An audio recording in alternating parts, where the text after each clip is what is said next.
Good morning, everyone, and thank you all for joining. This is the first Revv Bench, and we've been able to bring across from different side of the industry, both representing the customer side and those representing the workshops, as it were. And the idea is this conversation is supposed to, for us to share ideas, discuss the problems we have, share ideas, and prefer solutions that will inform both the customers on knowing how to approach workshops and how approaching their vehicle repairs, and also for workshops to give the best possible service that they can to their customers. I hope my is the audio fine? Yes, it is. Great. Okay. All right, thank you very much. And so once again, thank you all for being here and on time. We have with us here, I can introduce some of our guests. We have Engineer Tony Adubiade. Welcome. Agumbi Ade. Adumbiade. Agumbi Ade. Yes. Agumbiade. Thank you very much. So just a Yes. little typo. You tried. All right, thank you, sir, and welcome. He's our workshop manager from Elizade Motors. Thank you very much for being here. Elizade is one of the well-known brands when it comes to not just repairing vehicle, but also one of the large dealerships we have in Nigeria and in Africa. Our second guest is Jide Fashetire, CEO and MD of City Mechanics. Thank you very much, sir, for being present here today. I went through your socials and I see that you're doing a very great job, sir. Welcome and good evening. Our third guest is Priscilla Informa, Mrs. or Miss Priscilla Informa. Thank you for being here today.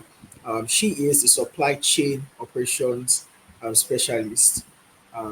Thank you very much for being here today, and she'll be representing the customer side, sharing with us some ideas of what customers expect, and also relating with the workshop side for what quality service looks like or should look like. And our fourth guest is Sir Ibrahim, Sir David Ibrahim, who is the Quality Assurance Manager at Shotlas with the Managed Fleet. So thank you all for being here um, today. Thank you all for being here today. And so, as much as possible, we would like it to be an interactive section. We have four segments, and these four segments, through the four segments, we want to look at what the problem is. We want to discuss the problems that we face in Nigeria and Africa, as well as, and at the end, we can come up with what the future can look like or how we can grow as an industry. Um, yes. So our first segment is centered around the state of auto care and the shared frustration that we have both on the side of the service providers, which are the workshop, and then also on the side of the customers. Um, because as much as customers have very high expectation, there is always going to be that Nigerian factor, or that the Nigerian factor, the African factor, which is customers don't want to spend so much, and then on the other side, workshops struggle with the tools or the supply of parts to be able to get their job done properly. So we want to discuss these frustrations, and um, we'll be asking, for example, the first question I would like to direct to Sajide, if he would allow me. So we want to know what the current state of auto repair looks like in your city, sir, in terms of what it looks like, the supply of parts, and all of this. Like, what does auto care look like in your city, Sajide? Okay. So Thank can you so much for having me.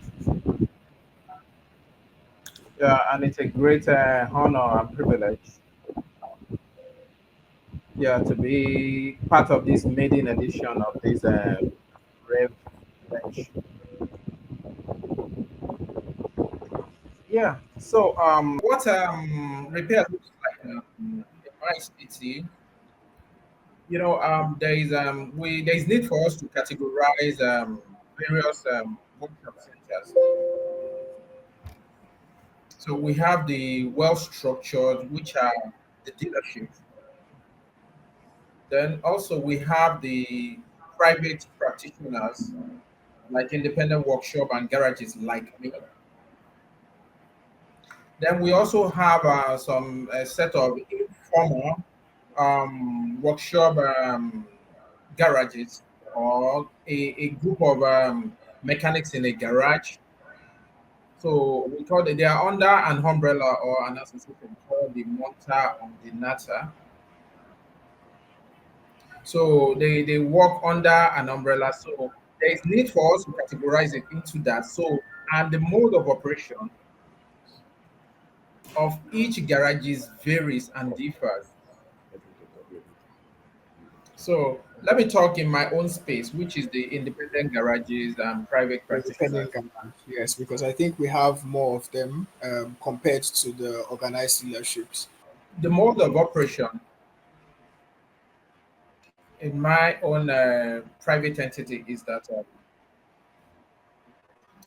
when car comes in, the first thing normally we do documentation.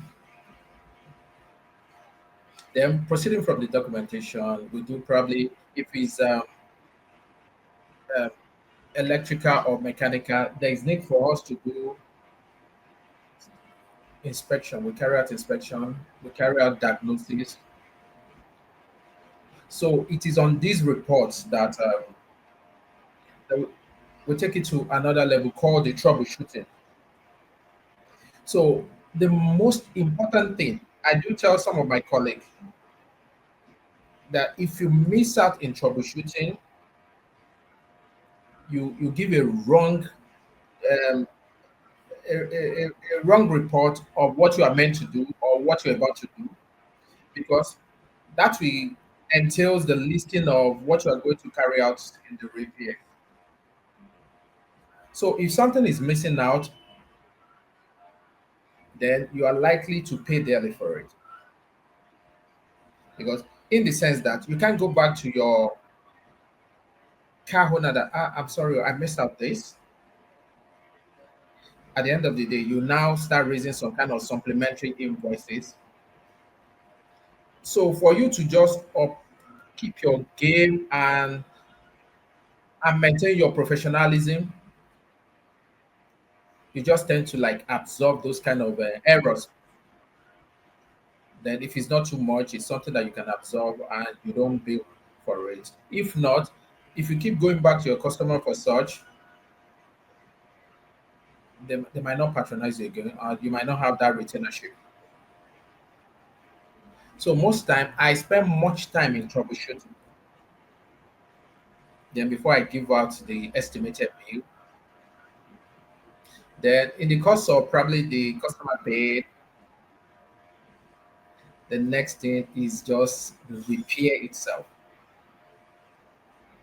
So fine. If you are feeding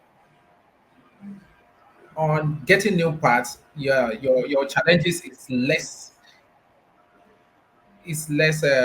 absorbable. But if you are going to buy something like a used part, like maybe you're buying an engine, you're changing transmission,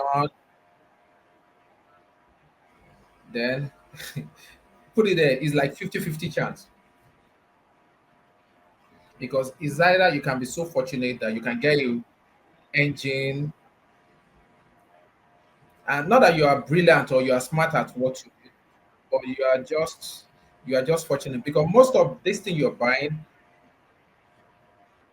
you don't tend to know how good they are until you put all the components together and start the car before you can now start test for them in isolation to know how good they are. So take for instance, now you got an engine maybe worth like 2.5 million. Unknown to you, maybe the a car has a series of persistent overheating, and you put it in. Next thing, you just discover that the oil and water has mixed.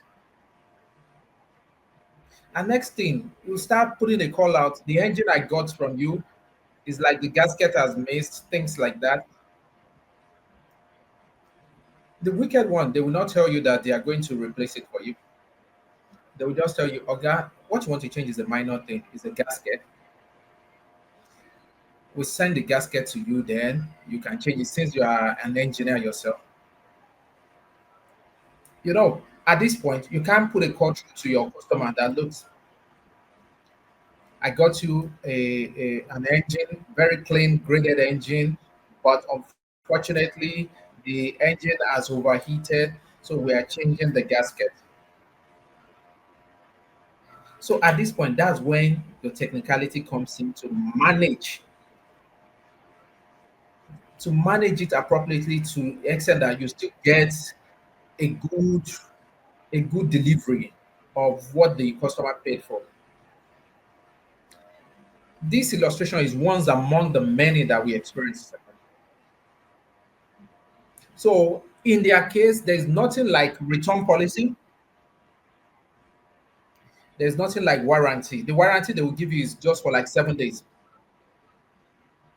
So now imagine the risk we carry on us. So most customer will tell you, give me 3 months, give me 6 months, give me 9 months. And because you have a brand that you put forward, then before your name, you consent to it, and at the long run you start managing it, but who pays dearly for it is the shop operator. So I think let me just put it there so that other people too can contribute. Yeah. Yeah, so thank you very much. One of the things that you talked about was your own process as a independent mechanic, right? An independent workshop. You talk about you take inventory of the car, you do your diagnosis, and you do your troubleshooting before you even start repair. And so you have covered your own basis, but you also made us understand that there's another side which is the part vendors, right? And if you're buying new parts, most Yeah, times you yeah, have yeah. more of a guarantee compared to when you are buying a Tokumbo part for like a gearbox or an engine. So thank you for highlighting that for us. Engineer Tony, I would like to, ask you something based off of what Engineer Jide just spoke about, and that is you run a established dealership, and I Yes. believe that at least to some extent you follow the same principles as Engineer Jide, which is diagnosis process. You take inventory of the car to understand what is going on. Now, if I were to ask you, based on your personal experience as someone that has been in the industry for a long time, how many workshops do you think follow this principle of taking inventory, doing proper diagnosis? If we were to look at a percentage overall in the country, what percentage would you come to? That what conclusion would you come to? So, are we doing very well in that regard, or are we still do we still have road to cover? Good evening, everybody, and thank you for bringing me on this platform. And Engineer Jide, you have Okay. captured so many things that would have been mentioned, maybe probably because you are really operating at the grassroots level. And I know you will be having it raw Okay. at that side, unlike for us that we are the established dealers. We are constrained in some of the things people like Engineer Jide may want to do. He owns the garage, he takes a decision. But people like us who are employee, we have a standard to follow, standard operation procedures. Like he said, he has captured his way. It's not that different. But for us, we have like six basic steps of service procedure. Appointments, which they may not be doing, but I know they will be doing it, but their own may not be structured the way we do our own. Appointment, reception, the reception is where he said we capture the customer's details and the vehicle details. Then we have the production where the diagnosis and troubleshooting is done. Then we have the pre-delivery inspection. We have the post-service follow-up because at every stage you have to make sure you please the customer. Overall, I don't think most workshop do all this. because you hear a lot of complaints for us. We don't advertise, but we have been in the business for long. We only leverage on what people like other garages, what they have done and they are unable to do. That's how we get our own business. A lot of the time, they have gone around all mechanic workshop because of their perceived intention that we are expensive. So majority don't come to us first. But when they go to the garages that are lesser or maybe all those quack, especially, people like engineer, they are still okay because they are still operating a particular standard. They cannot run away. But there are a lot of garages under the tree that when they damage your vehicle, when they damage your vehicle and you keep disturbing them, they can throw away their SIM card and leave that location. But people like Engineer Jide cannot run away because he has a structure there. But for us too, we have a name in the industry because we are Toyota and we are afraid too. We are the biggest dealer. We are afraid that our names get to Toyota Motor Company Japan or Toyota Nigeria Limited, where we are a major player. But for people like Engineer Jide, maybe outside some of other friends or organizations that are customers, they may not be afraid of anything. They may not have anything to lose sometimes, except that they want to believe that I need to protect my customer. That's when they want to go extra mile to make sure that they have a referral and that these people come back. But the people at the roadside under the tree, nothing concern them now because they have collected 500,000 from you. They have spent almost 350 or 400,000 on your vehicle, and the vehicle is still not okay. They are demanding for additional payment. You are not cooperating. They will just relocate and move to another garage in Oshodi instead of staying in Mushi until you are tired of calling them before they come back. So those are the challenges. I don't see them doing some of these things because for some of us too, at the organized dealership, we is serious struggle because it's an African way of doing things. It's a systemic problem with this country. People don't want to do the right thing. You must be standing. You must be standing to insist that the right thing must be done. So all this process is capturing. Some just receive customers' car without even checking the details. They don't know if there is a fire extinguisher in the vehicle. They don't know if the radio was working. They don't know if the AC was working, and they wanted to work on another part of it, maybe brake pad. It's after doing the work, the customer will say, my AC is no longer working. What did you do to it? An average mechanic must operate the AC in the vehicle. In fact, they will want to enjoy the facilities in the vehicle. They will want to tamper with some of the features there. An average mechanic. So the tendency is there, the damage is, but for us, we have evolved over the years. We have evolved, and we have made mistakes in the past, and we are still making mistakes. We are trying to correct it. We have put structures in place where you know what you are expected to do. The service advisors are trained Yeah. because personally we train our staff from beginning. Yeah. We Yeah. recruit technicians and we train them to avoid. So we give them that tradition, Elizabeth tradition. Yeah. Yeah. Thank you so But I much, don't see sir. them doing it. Thank you. Yes, sir. So one thing that Engineer Jide has at least, I'm sorry, Engineer Tony has made us understand is that what separates established or what separates successful um, operations compared to the ones that are not so successful is standard operation, creating structures that would guarantee that you can get customers' car repaired and repaired properly. So for Miss Ifoma, representing the customer side, the question for you, at least in like 2 3 minutes, we would like you to tell us like what in your experience is one of the most frustrating parts of as a customer dealing with dealers. I'm sorry, dealing with mechanic workshops to have your car fixed. What's the most frustrating aspect of that for you? Thank you very much, Collins. So the most frustrating aspects as a customer dealing with workshops or dealing with mechanics, because majority of Nigerians, what we deal with is mechanics. Like Mr. Anthony said, we deal with people by the roadside. people that maybe you have used, your siblings have used, friends have used. The most frustrating aspect in dealing with these people in general is that is you like you always know that if you fix one thing, you- when you're taking that vehicle out, the next day there's another problem. It's just like what Mr. Anthony said. They want to collect more money and they don't have a process which they have created. And also there's what they call credibility.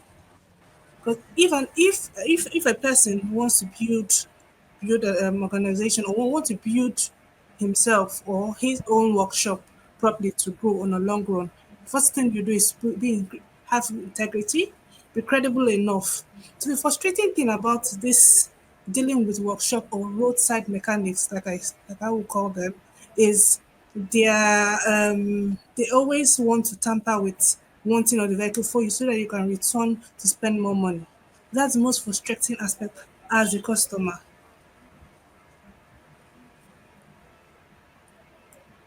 All right, Thank you. thank you so much, thank you so much for that. So for the sake of time, we have a question from an audience member, and I so the question here is, how do I know when a mechanic is recommending a repair I actually need versus something I can delay? So I'm sure that both Engineer GD and Engineer Tony have both experienced those two times. So if a customer comes in for diagnostics, for example, I'm hearing this noise. There are other things that are due, but are still manageable. And then, so how can a customer separate between those two things when a repair is necessary at a particular time or something that can be delayed? Sajide, in 2 minutes, do you think you can help us with that? How do I know when a mechanic is recommending a repair I actually need versus something I can delay? That's the question, Sam. Okay. Okay. Thank you so much. Yeah, in the course of troubleshooting, there is something I make sure that you spend so much time there. So, and what I arrive at is symptoms and possible causes. So, in the course of symptoms and possible causes, I try to categorize the level of severity. That okay, you can do this, you can delay this, and this one can come on later. But I match up the challenges that you are likely to encounter when you delay. So is now is the way me I do my work in the workshop is that whenever we're having a conversation, we go to table. I list out all the challenges in your car. So one way or the other, we troubleshoot it, we solve it out. We educate them, enlighten them. Even some of my colleagues that we do the same practice, they tell them that look, you don't give out this level of information to car owners now. If you do that, they go. I now responded. I said, can they fix it? I said, no. My radio show has taught me so much that there are some challenges that car owner will take to a mechanic workshop. The mechanic will feel he understand what the pain and the explanation of the car owner is, and we end up doing wrong thing. So picking up the car, hitting the road, the person will just pick a phone and say, "Look, I'm still hearing the same noise, the same sound I paid for, but this is a communication breakdown in which you are not able to like talk in details that what could be the problem." So going back to the question is that I normally analyze, okay, this can come first, then we can still manage it. If you can't cope with it any longer, then it can come in for repair. All right, thank you very Yeah. much. So just to add a little bit to that, now if I don't think, and I think I would like to ask Mr. Ibrahim this question, but just to talk about Mr. Ibrahim, do you think that there is good relationship between, or at least, do you think most workshops in Nigeria, Africa, have been able to build good enough relationship with their customers in the sense that, as a say, for example, if I was engineer engineer Tony and I tell my customer that, oh, there's your brake pad is due, even if the brake pad hasn't started making noise, but engineer Tony is telling the customer this brake pad is due. Do you think that most workshops have been able to, build that relationship with their customers, that they can trust what their service provider is saying, even though it's not something that is immediately due? Right? What do you think that they can also do to improve that relationship? Because at the end of the day, we're not just hoping that you come fix your car and go, but I think the best dealerships or workshops are workshops that can build relationship, that will, go 5 years, 3 years, and also lead to recommendation, because I think that's how a workshop goes. Yes, Mr. Ibrahim, I hope that was not too much. All right, thank you very much, Collins. Thank you, Yeah. Mr. Tony. Good to see you again. Thank you, Mr. Jide. Thank you, Ifama. So, back to the question. I would like to first of all state that there is a problem here, and the problem has to do with client satisfaction and client retention. So if you observe on a general scale, the workshops we have in Nigeria, how many of them have up to six months client retention? I mean, you can literally meet a mechanic today, and in the next 3 months, you are looking for a different mechanic. Do you understand? And that answers the question already. There is no trust between the basic workshops we have and clients, and that's because of a whole lot of reasons. Number one is poor communication, which Mr. Engineer Jide, sorry, which Engineer Jide rightfully stated. And if you want to dissect this poor communication, we are going to have issues with mechanics not meeting turnaround time. I mean, I would rather you tell me a particular time my vehicle will be ready than for you to be managing me and we are not going to pass it. The time turnaround time is going to elapse and you are still managing me. Do you understand? I understand that there are risks in Ladipo, there are risks in all those. In fact, I still of recent I went with my friend to Ladipo to purchase an engine. And you will not believe that they use timing knife to open the sump. And when you open the sump, you saw dirty oil and cupboard inside. Do you understand? There's no way the amount of experience you have as an engineer, you're going to get a lot of things right, especially purchasing spare parts. I understand there are risks involved, but how about you as an engineer communicating this risk to me as your client? Let me be involved in these processes so I understand what might threaten the turnaround time of when my vehicle be ready.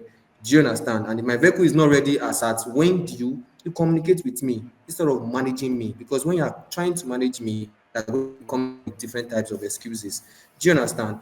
Then another reason why I think there is no trust is the fact that Mr. Engineer Tony already said it. Many mechanics do not conduct inspection before repairs. In fact, even after repairs, many mechanics do not recalibrate. What I mean by recalibration is after you do the inspection, you after you do your repairs, you inspect the vehicles again. I mean, you're going to see error codes on your diagnostic machines. Try and clear the error codes, then recalibrate. If these error codes persist, you go ahead to repair what you found out again. Do you understand?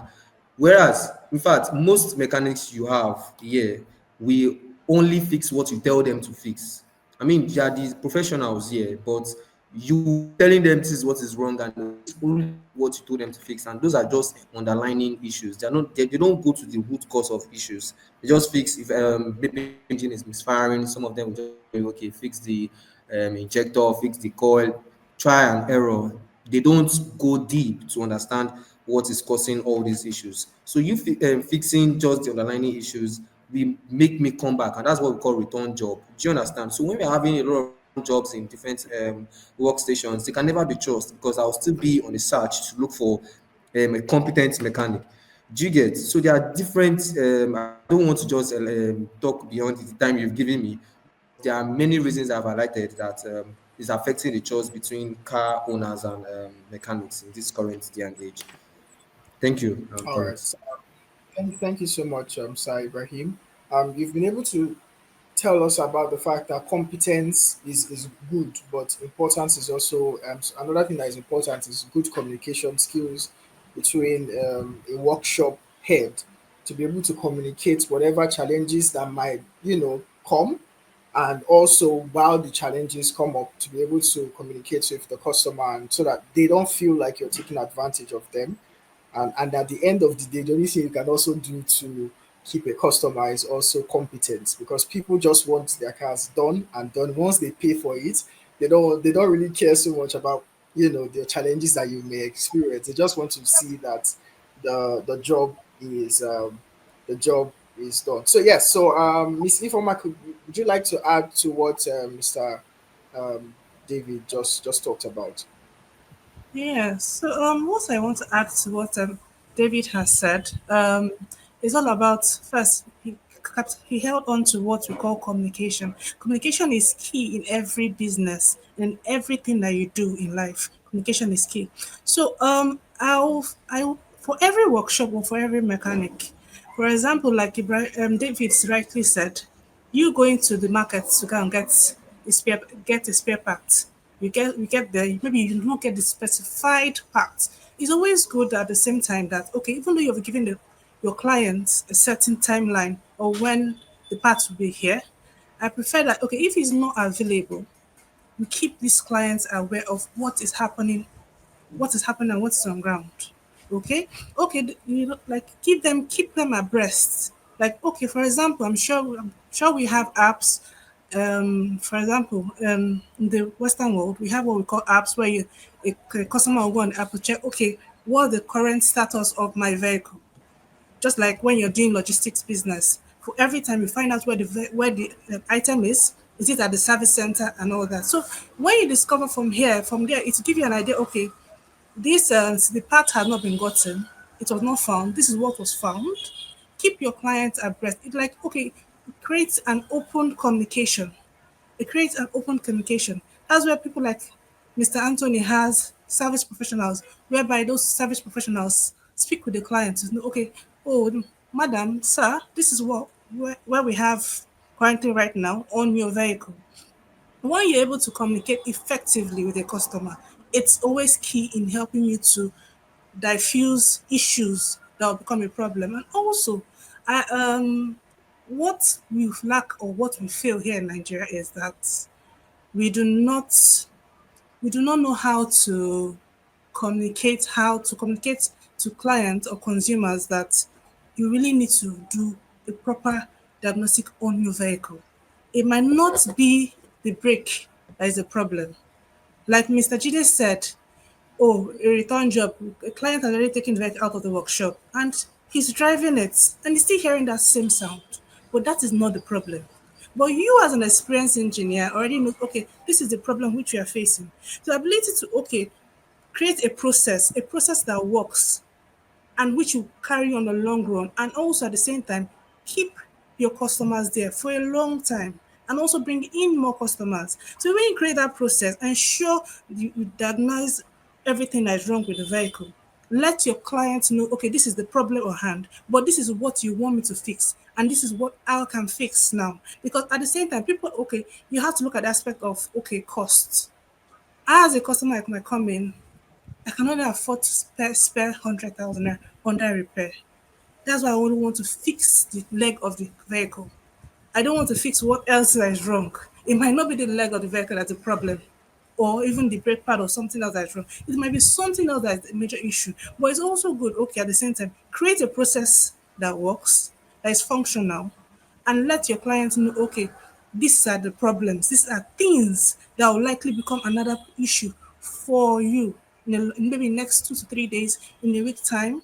Because okay, us as a business, this is what we do on a that's a day-to-day operations, whereby okay, our vehicles hardly break down. These are things which we need to also communicate, ensure we communicate, create that process very well for you and your customers, and thereby you're also building your brand and also retaining your customers. Thank you. Yeah. Thank you very much, Ms. Informa. Yeah. So, Engineer Tony, we have another question from an audience member, and I'd like to direct it to Lisa. As a vehicle owner, I've noticed that labor costs vary a lot between shops, even within the same city. I wonder why that is. I think, sir, you can better explain the answer to this.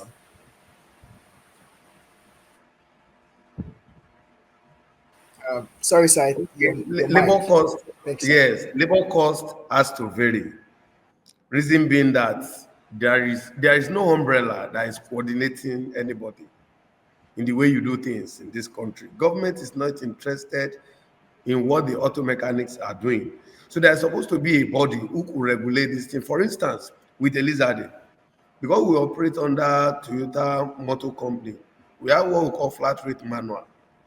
So if you belong to any of the accredited dealers of Toyota Nigeria Limited, you are bound to use the same labor cost.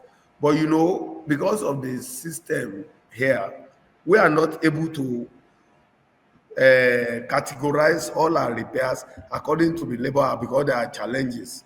Some people don't have tools that can elongate the number of hours you spend in a particular job. But it's been reduced. For instance, for a vehicle that is about 20,000 kilometer service, there's a particular time that has been apportioned to it, maybe probably 2 hours. In that case, if your labor hour is 5,000 or 6,000 naira, then the labor is going to be 12,000.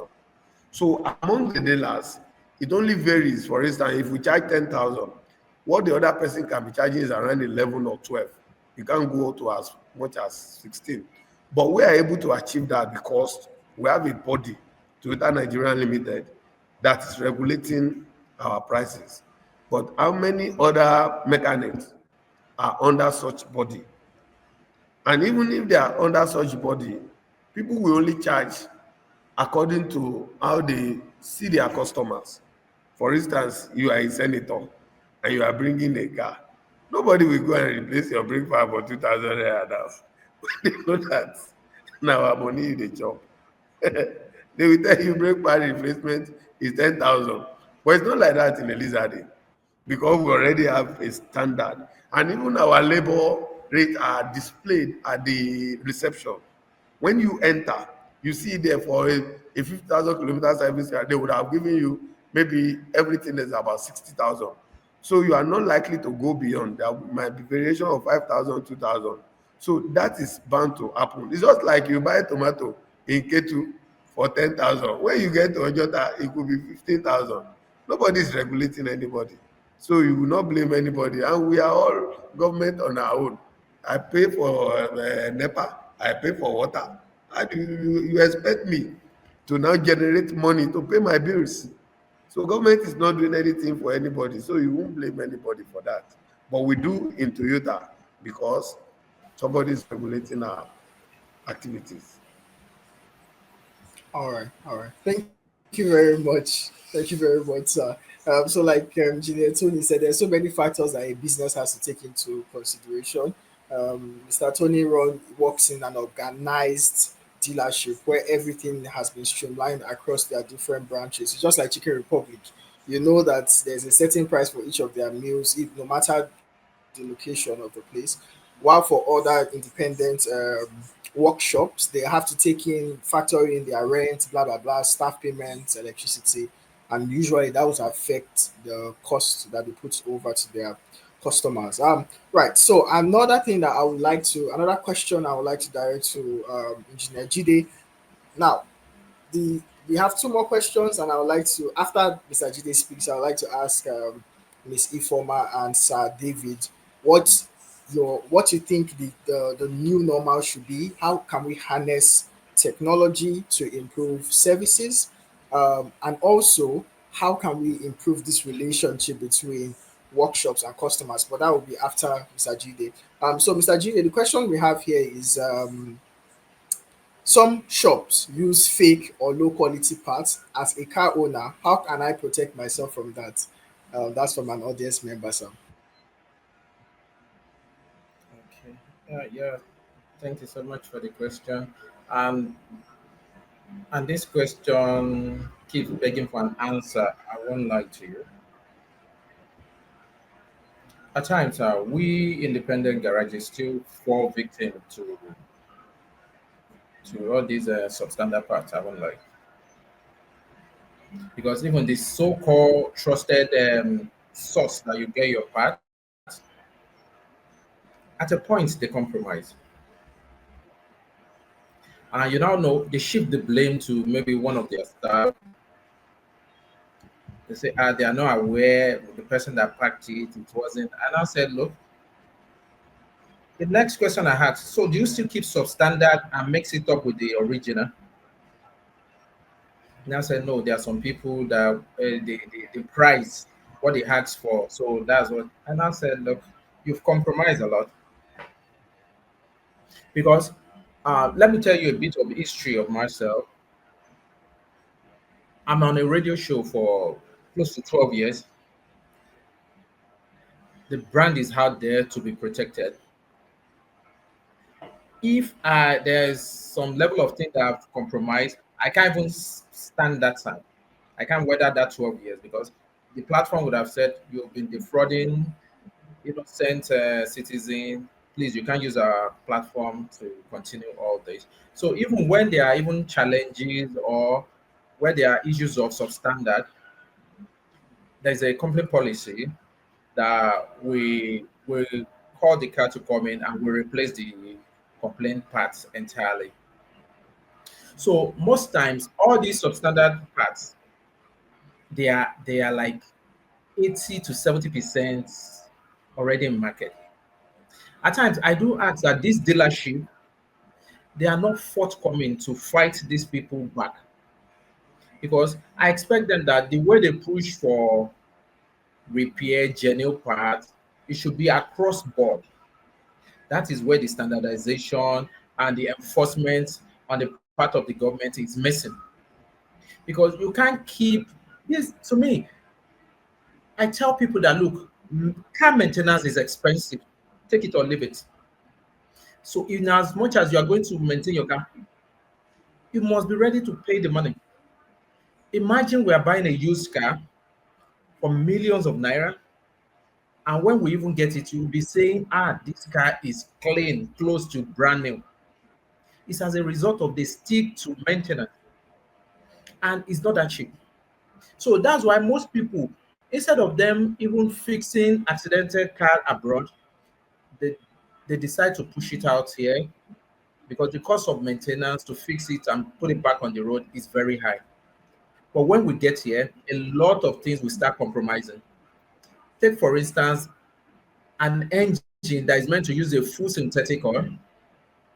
The person would downgrade the oil and say, let me just use a mineral oil. It's the owner that consented to it. But what's now the work of the technician? Are you there to educate or to just say, okay, Oga, okay, we'll buy it and we'll fix it? So in that process, I feel we still need more of enforcement.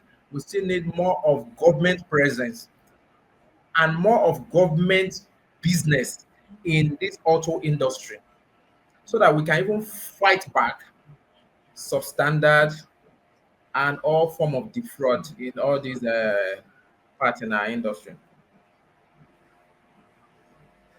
All right, thank you very much, sir. So, just to summarize what Engineer Gide talks about, it's customers should have it in mind that it's not cheap, especially the more expensive your car is, or depend on the brand, the more expensive the parts are. So you should just have it in mind that the more you try to save money, sometimes you might, on the long run, encounter fake parts. But also, workshops definitely have a responsibility to make sure that they are sourcing um, from the right vendors, and they are not just focused on getting cheap parts, but getting parts that will last and build better relationship with their customers. As we go to the fourth segment, now that will be the third segment. So we want to have an idea of what does better look like, and we want to ask that question to Mr.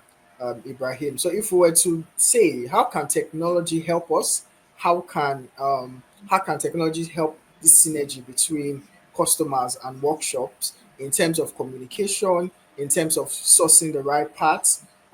So how can we use technology to aid repairs and also manage relationship between um, customers and dealerships? Well, thank you very much, Collins. So, first of all, tech is evolving and it has really, really bombarded the automobile industry beyond what we're even thinking about. And the first one is the advent of diagnostic tools. There are several powerful diagnostic tools and machines that we have currently in the automobile industries where we just need to diagnose the vehicle and immediately we know exactly what to fix instead of just doing trial and error. I mean, that would make mechanics a lot more productive and save their time to focus on other things that are necessary. Another one is project management tools. I mean, there are different platforms. I don't want to promote anybody here, but there are different platforms where we can manage our different technicians' workload. Do you understand? So if we have a particular job card today or something, instead of getting physical documents, papers, and all those kind of things, we have project management tools that helps integrate all these things. And even these project management tools have access to data analytical platforms where you can analyze the amount of return jobs you are doing. I mean, this gives you a feedback on how efficient your mechanics are. Do you understand? You can analyze the amount of return jobs you are doing. You can analyze the amount of successful work. You can analyze the amount of days, the main days or average days taken to fix a particular issue.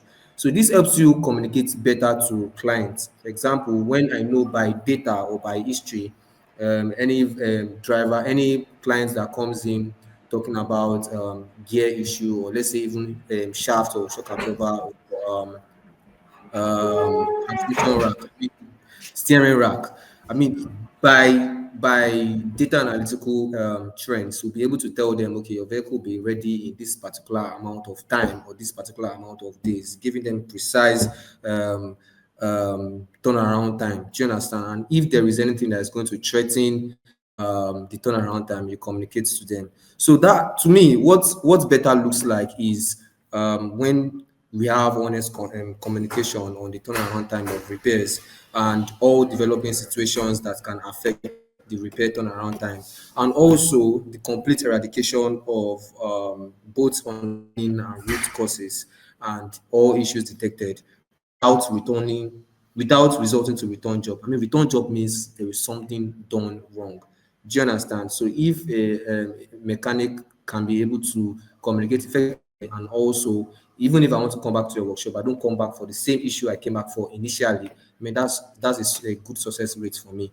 Do you understand? So over inflation, over familiarity with issues and all these kind of things out of the game. I mean, that is what success means for me.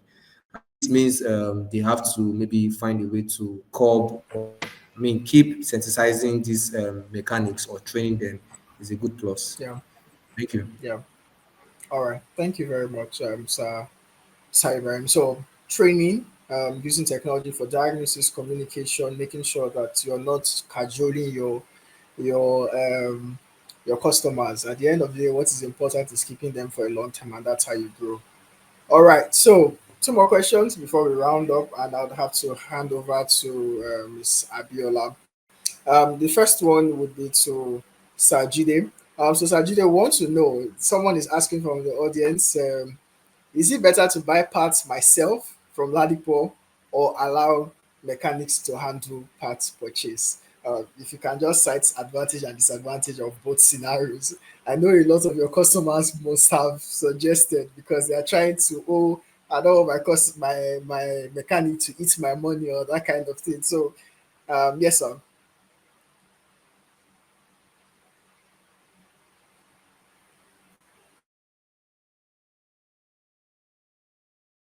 Yeah, response to that is that I will technically and professionally advise you to hand over any uh, spare part purchase to your technician. The reason being that you transfer the risk onto him, yeah, to manage. But most people will feel, yeah, I save a lot of money because there's this hostility whereby when the parts the customer bought goes bad, the guy will just say, "Pound, look, if you go for another one, I'm going to charge you again." But if you allow him to carry out this thing, there is something technician does. They call it markup. Assuming a component is sold for 5,000 naira, they can mark it up to 7,500. 7,500. The markup there is just like you're insuring what you bought in case of any return. Then, in case of the window period that you use to come and complain, he will outrightly replace it or be responsible for that part. So that's one of the things I carry out in my own center. I don't know how others do their own. That probably each time they purchase a component for them, it goes bad, they'll be requesting for another amount of money to do that. So professionally, I will advise from my own point of view that leave them to just get the parts, and the risk is upon them.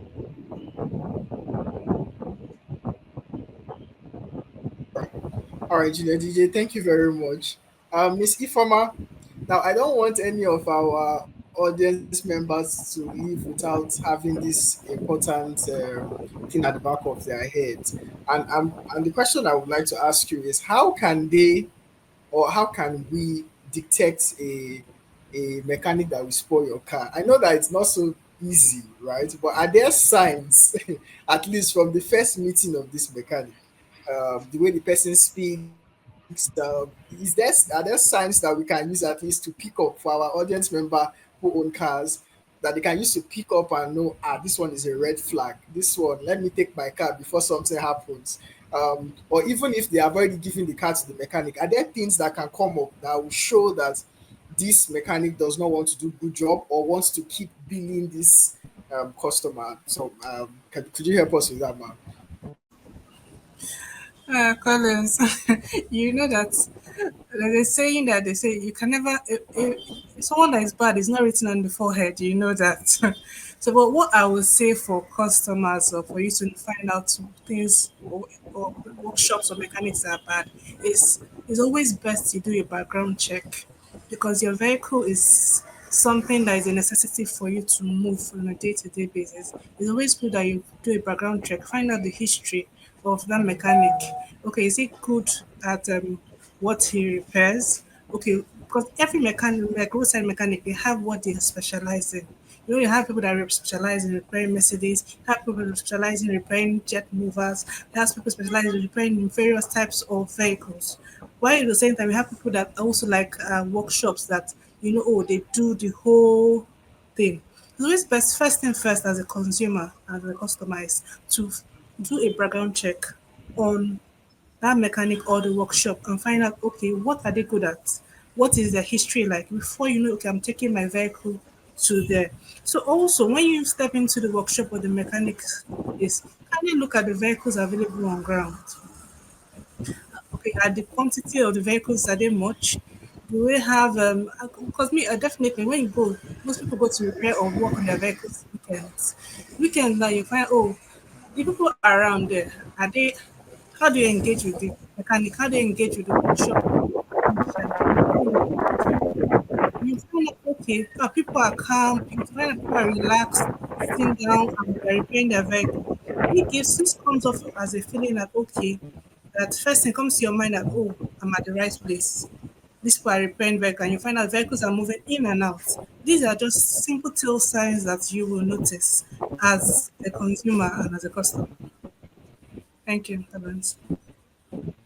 All right, thank you very much, Chief Mama. So basically, make everybody shine their eye. You understand? So you don't do like mumu. So when you enter, you keep your eyes open, keep your ears open, and before you even come, you have already started asking questions before Yes. then. Just one more question I'd like to direct to Sir Engineer Tony. From the competent standpoint, sir, how can you tell that a mechanic or a workshop knows what they are doing? Is how can customers detect from competence now, not just from appearance or from what has been heard, but from a competent standpoint, based on interaction, based on how they explain the problem, the time they give you, how can a customer, pick up that this workshop is competent? Thank you, sir. Well, when you get to a dealer or a facility, the person that receives the car from you gives you a first impression that should last long. From welcoming you receiving your cars, getting the needful done, checking the things in the vehicle, knowing the state of the vehicle currently. For instance, some of the mistakes we make is that there is no difference between hospital and a mechanic workshop. When you get to the hospital, the doctor a lot of the time, even without using their scanner or laboratory tests, they diagnose you first. So diagnosis of the customer is very important when it comes to checking competency. You must have a service advisor who is able to ask you some probing questions because so many customers will hide the complaints of their vehicle. Some will tell you I came for service, and what they came for is poor rev. Their vehicle is actually jacking, but they already have impression that each time it's jacking like this, the service that is the problem. So you must be able to move from the point of routine maintenance, which has nothing to do with malfunctioning of the vehicle, because the vehicle need not to malfunction before you come and change engine oil filter. Then you must be able to even check some of those things. For instance, a service advisor should be able to open the bonnet, check the dipstick, look at the viscosity of the oil in the engine, because from there you know if this vehicle has suffered in the past in the hand of other mechanics, especially if it's a car that has not been coming here. You open the lid, you see sludge. You see, if you start doing all this, you open the radiator to check even if it came with water. Of course, you have to allow it to cool. You take time, you check the radio to see is the radio coming. Then you note it down. The radio is sounding, the glass are winding, there is extra tire, there is this. You see, when somebody is attending to you like that, you already know he wants to know the current status of your vehicle so that he's going to return it in the same way that what we call walk around. You check the headlamps. Are they bad? Are they coming on? Let it not be that these people have stolen my bulb or they have replaced my own. You check all these things. When you do all this, you take like 15, 20 minutes with the customer to receive the vehicle, and you take the complaints and you get him to sign because that is a contract.